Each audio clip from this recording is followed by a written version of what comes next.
I would like first to offer some general guidelines for Om choirs around the world, followed by the words of Sri Aurobindo and the Mother on Om, and then to share some of the experiences of various members of the Om choirs, and lastly to speak of lines I quote each week before we begin each Om, often from Savitri, but also from the writings of Sri Aurobindo and the Mother, to help raise our consciousness to its highest heights. In the future, I will also read excerpts from Sri Ramakrishna, Swami Vivekananda, and others on Om, also from the Upanishads. We will have a session of recorded exercises for Om choirs, preparatory to singing and receiving the new music. Mother gave us no roadmap of the new music, no instruction manual, but told us to sit in a circle and have no preconceived ideas of what might come down, as a frequent and intensive reading of Savitri can lead us to the overhead influence in the work of other poets. So too, a deep and concentrated listening to music can sometimes reveal strains of the descent of the new music. Here is a portion of a letter from Annie, who is at the East-West Cultural Center in Los Angeles, a center devoted to the Mother and Sri Aurobindo, founded by Dr. Judith Tyberg, who was named Jyoti Priya by Sri Aurobindo. And he writes, Mother said, "There is a new music just above the head, waiting to come down, and it is looking for the right instruments," meaning people, "to bring it down." She told us to begin singing, but with no preconceived ideas about how it would manifest. She also asked us not to use any instruments, just voices. We would sit in a circle. There were no words. One person would start singing, another would add something, and so forth. We experimented like this for a long time. And he also writes, "It is a very wonderful thing that you have revived this activity that was encouraged so strongly by Mother more than 30 years back." The difficulty, as is often the case, is in the mind.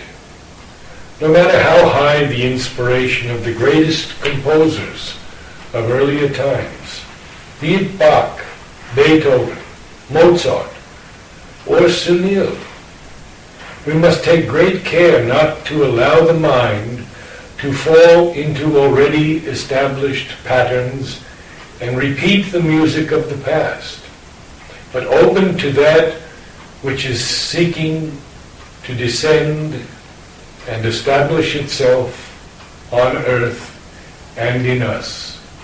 Mother gave us the seed sounds in her music, and Sunil took those up, expanding on those powerful melodies, and gave us a new music. Now the Om choir takes another step with the human voice alone, to be a collective instrument for the music to descend through us. The tendency towards harmonic resolution is very strong, and may be a greater sign of the aspiration for human unity than the thousands of books and treatises written on the subject in the long history of the race. We have heard on many occasions, even when the Om choir had nearly 50 or 60 or 70 or up to 100 people in attendance, that all dissonances, beautiful though they might be, tended towards harmonic resolution. a collective soaring of note, building upon note, chord upon chord, not unlike the architecture of the temples of India. Yet, even in the dissonances, there was an underlying harmony. Composed music is fixed unless improvisation is indicated. The music of the Om choir is fluid, ever-changing, as voice after voice opens to the divine melodies and harmonies above the head. Especially moving are the voices of young adults with their purity of tone, blending with the richness of sound of elder sadhaks and sadhikas, many of whom sang to Mother many years ago and continue their music today.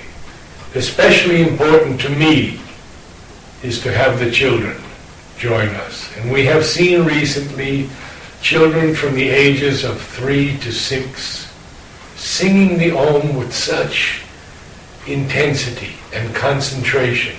They are our future and should be welcomed into all Om choirs. We begin by humming, so there can be no straining or injury to the vocal cords. And I will discuss more about this in the future. Humming also helps with the essential work of blending and uniting us as one sound. We work on the various parts of the body that are involved in singing, the position of the tongue, the jaw, proper use of the diaphragm, and correct breathing so that there is no strain in the upper body. In the exercises DVD, we will go into each part of the body consciousness and how we train it as singers. I believe the most important realization of all Om choirs is to recognize that we are one body, one holy body, called to earth at this time to help bring down the new music of transformation in us and to heal and transform the earth. Although I have often said this in the Om choirs, I would like it to be on record today that in 1979, on my birthday, I went to Nolini, and I spoke to Nolini. I had sent him a letter, actually, a 2-page letter, single-spaced, on the difficulties Oroville was facing. And he answered that letter in detail. To make a long story short, he became very quiet. And then he pointed to my wife, Mary Helen, and he said, "Your body." Then he pointed to me, and he said, "And your body." And then he pointed to himself and said, "And my body." We think they are different bodies. They are not. They are all her body. She has put a part of herself into each of us, truly. One day, I pray that there will be Om choirs throughout the world, and we shall know the power of Om and its ability to transform. In the Om choir, there are no wrong notes, but we must go deeper and deeper to open to the descent of the new music. All are welcome, even those who have no voice or have difficulty hearing or reproducing a note. Formerly, I was very strict and allowed only those who could sing and wanted to help bring down the new music. But now, Mother has widened me, and the Om choir is open even to those who would like to sit in silence in its atmosphere and be immersed in the beauty and the power of the descent of the new music. The Om choir is not a venue for singers to show off the beauty of their voice, or to show how loud they can sing.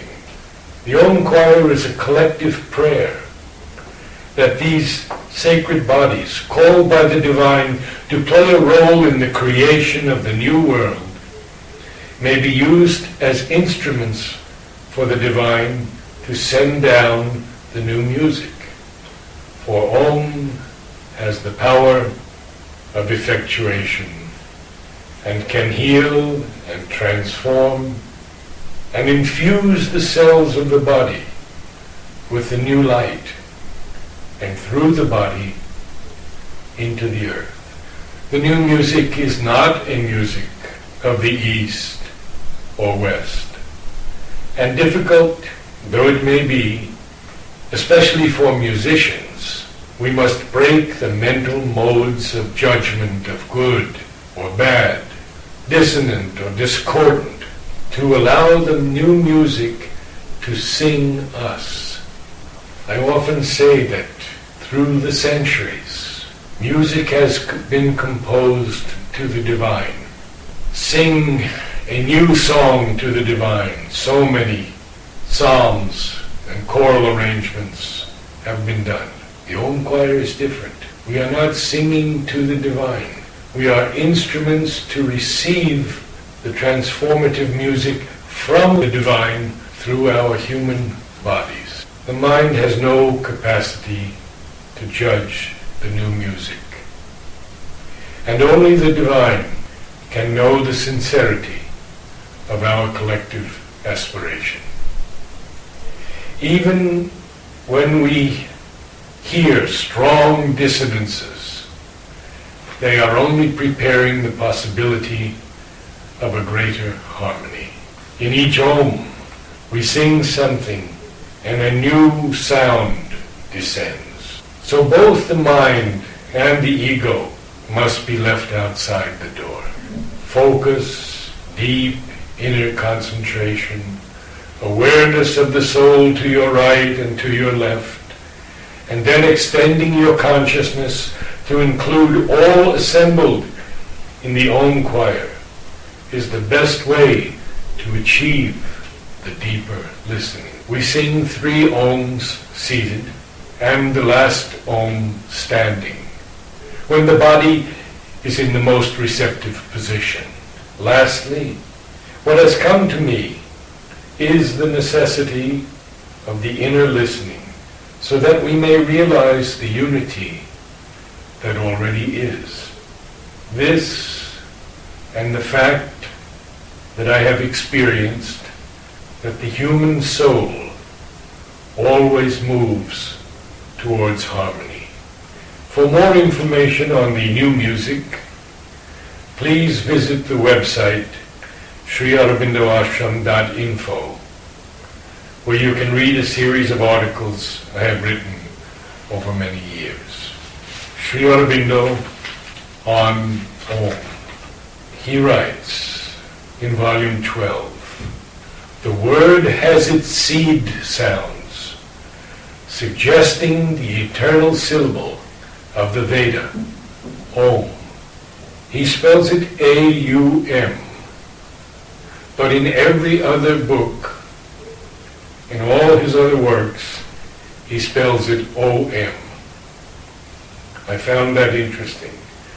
Then he writes a note on the Chandogya Upanishad. Om is the syllable, and then in parentheses, the imperishable. One should follow after it as the upward song, parentheses again, movement. For with Om one sings, parentheses, goes upwards. The Chandogya is to be a work in the right and perfect way of devoting oneself to the Brahman. Its subject is the Brahman, but the Brahman as symbolized in the Om, the sacred syllable of the Veda, not therefore the pure state of existence only, but that existence in all its parts. Om is the symbol and the thing symbolized. In volume 13 of the Collected Works, he writes, "The basic syllable Om, which is the foundation of all the perfect creative sounds of the revealed word. Om is the one universal formulation of the energy of sound and speech, that which contains and sums up, synthesizes and releases all the spiritual power and all the potentiality of Vak, speech, the goddess speech, and Shabda, sound, vibration, word." Again, in volume 13, Sri Aurobindo writes, "The mantra of the divine consciousness brings its light of revelation. The mantra of the divine power, its will of effectuation. The mantra of the divine Ananda is equal fulfillment of the spiritual delight of existence.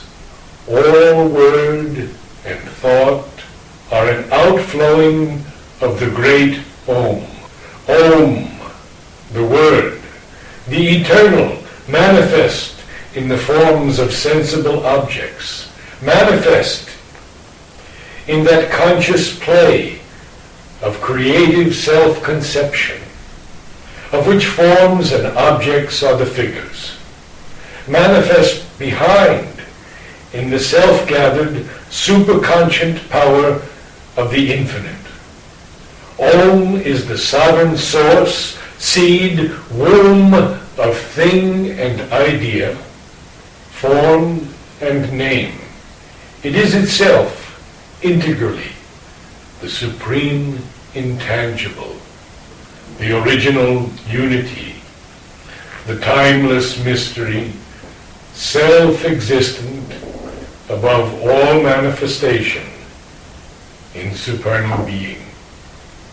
Om is the symbol of the triple Brahman, the outward-looking, the inward of subtle and superconscient causal Purusha, conscious being, person." Volume 23. Om is the mantra, the expressive sound symbol of the Brahman consciousness, in its four domains, from the Turiya, the superconscient, the absolute, to the external or material plane. The function of a mantra is to create vibrations in the inner consciousness that will prepare it for the realization of what the mantra symbolizes, and is supposed indeed to carry within itself. The mantra Om should therefore lead towards the opening of the consciousness to the sight and feeling of the one consciousness in all material things, in the inner being and in the superphysical world, in the causal plane above now superconscient to us, and finally the supreme liberated transcendence above all cosmic existence. And in volume 24, describing someone's vision in the triple transformation, Sri Aurobindo writes, Om, and in parentheses, golden, rising to the sky, means the cosmic consciousness supramentalized and rising towards the transcendent consciousness. A friend some weeks ago did a very extensive search and sent to me all he could find on what Mother had said about Om. In India's languages, they have this Om, which is a marvel. You know what they say?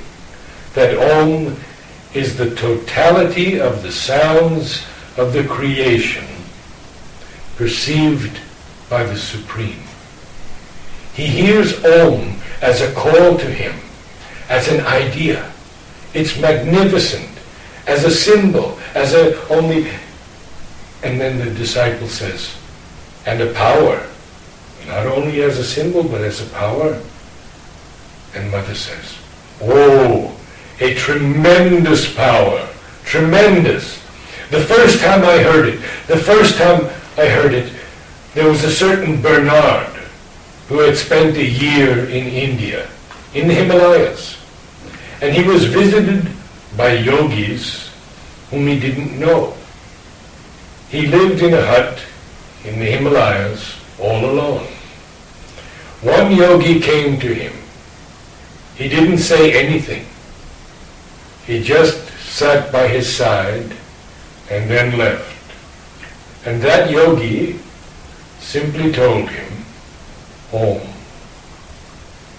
Then he came back to France, recounted his experiences in India, and he said that. Me, I knew absolutely nothing of India at that time. And when he uttered the word Om, Mother brings her arms down. It came a force like this. My whole entire body, everything vibrated in an extraordinary way. It was like a revelation. Everything started vibrating. Then I said, at last, here's the true sound. Yet I knew nothing, absolutely nothing, neither what it meant nor anything. Another time, Mother continues. I made an experiment writing the letter Om. When you have written it 4, 5, 6 times, it becomes excellent. I wanted to know why you were asked to do that work and what you could draw from it. So I sat down to write your yantram, and it became very living. I could see it in front of me. I kept seeing it all the while. But then I thought, the very fact of writing must have an effect. Then I started writing the letter Om carefully. Well, when I came to the 4th, the 5th, it became excellent, excellent, as though it were creating a vibration. That's the power it has, an external power. But then it was very amusing, parentheses, the body is like a child, really a child. Suddenly it said, oh, what a lovely game, to be sitting like this and writing, oh, how amusing. If I had the time, it would be great fun to write and write, lots and lots of times. I saw that in the body's cells. Then I understood. And another time, Mother says, there is one sound which, to me, has an extraordinary power. Extraordinary and universal. That's the important point. It doesn't depend on the language you speak. It doesn't depend on the education you were given. It doesn't depend on the atmosphere you breathe. And that sound, without knowing anything, I used to say it when I was a child. You know how in French we say, oh, well, I used to say Om, without knowing anything. And indeed, I made all kinds of experiments with that sound. It's fantastic, even fantastic. It's unbelievable. And at another time, naturally, men make it difficult, parentheses. I think they must love difficulties because, end parentheses, with everything, the smallest thing, there's always a world of difficulties. So you spend your time saying, quiet, quiet, quiet, be quiet. Even the body lives in difficulties. It too seems to love them. But all of a sudden, the cells chant their Om spontaneously. Then there is a sort of childlike joy in all those cells.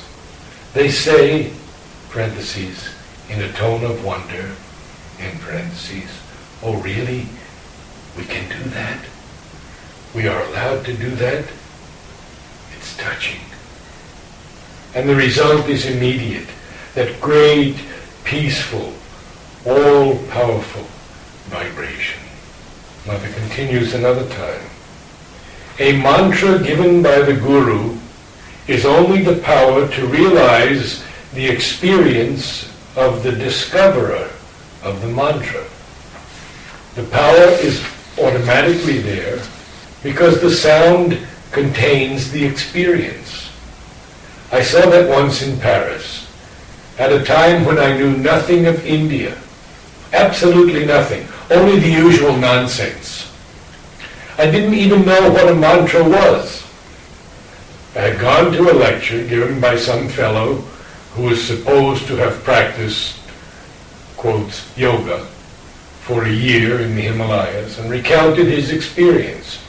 None too interesting either, in parentheses. All at once, in the course of his lecture, he uttered the sound Om, and I saw the entire room suddenly fill with light, a golden, vibrating light. I was probably the only one to notice it. I said to myself, well. Then I didn't give it any more thought. I forgot about the story.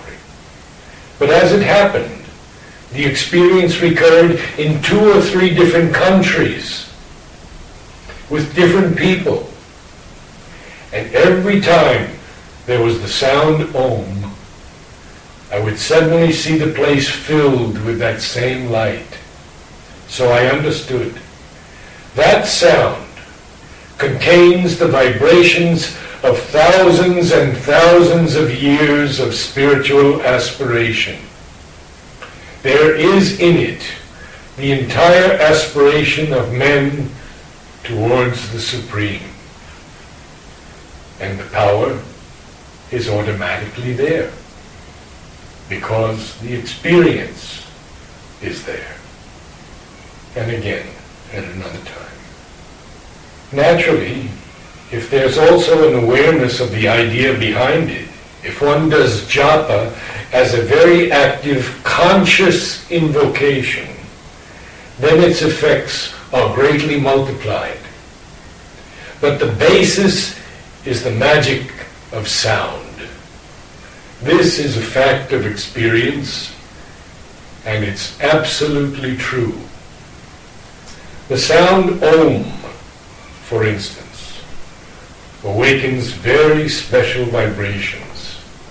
There are other sounds as well, but of course that one is the most powerful of all.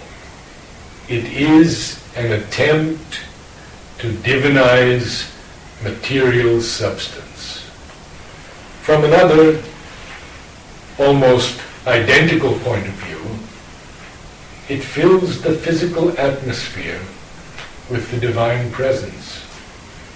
So time spent in japa is time consecrated to helping the material substance enter into more intimate rapport with the divine. Then Mother said to another disciple, each verse of Savitri is like a revealed mantra which surpasses all that man possesses by way of knowledge.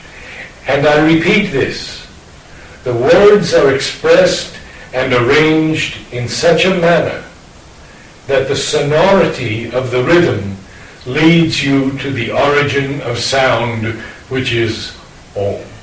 Mother writes again, or rather speaks to a disciple. With the help of Om, one can realize the divine. Om has a transforming power. Om represents the divine. The sound, They say that all the aspirations of the world, when going towards the divine, make Om, like that. The mother chants the word. And then, that is why they say Om. There was a Frenchman who came back from the Himalayas, who had stayed there some time, and he gave a lecture. And I listened to the lecture, and in the lecture he said that when he was deep in the Himalayas, there was a sannyasin whom he didn't know, who came to see him, and told him only this, Om, and that he was completely changed. And then when he said Om, I felt the same change in me, as if the divine was coming in. Om, Om, it must be manifested. If anything goes wrong, repeat Om. All will go well. This was published in Ananda Sagar, January 2010, entitled Om Chanting from My Treasures by Shobha Mitra. In one of the first December programs, the mother selected 4 of us to recite Sri Aurobindo's poem, The Ascent and the Descent. She would direct us individually after coming back from the tennis ground.